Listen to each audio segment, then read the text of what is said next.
សូមថ្វាយបង្គំអរ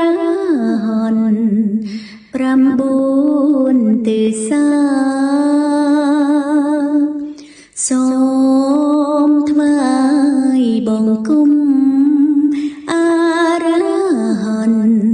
ត9ទិសាមានគុណ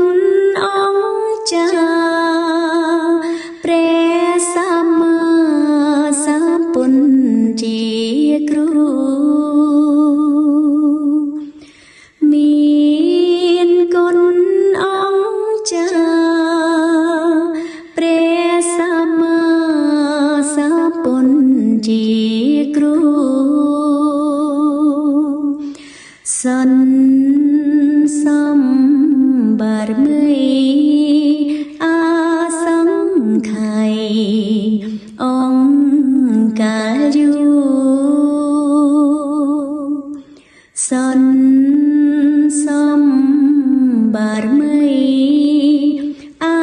សង្ខ័យអង្គកាលយូសាវកជាគូបារមគ្រូសែនអមលែងទេសាវកជាគូបារមគ្រូសែនអមលែងទេព្រះក៏ដែលញាទិបោពីមោហថេព្រះក៏ដែលញាទិបោពីមោហថេ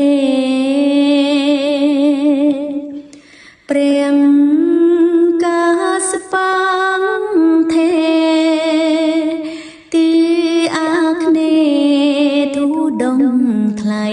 ថ្លាព្រះកាសបង្ថេទីអាគ្នេទូដងថ្លៃថ្លាព្រះសា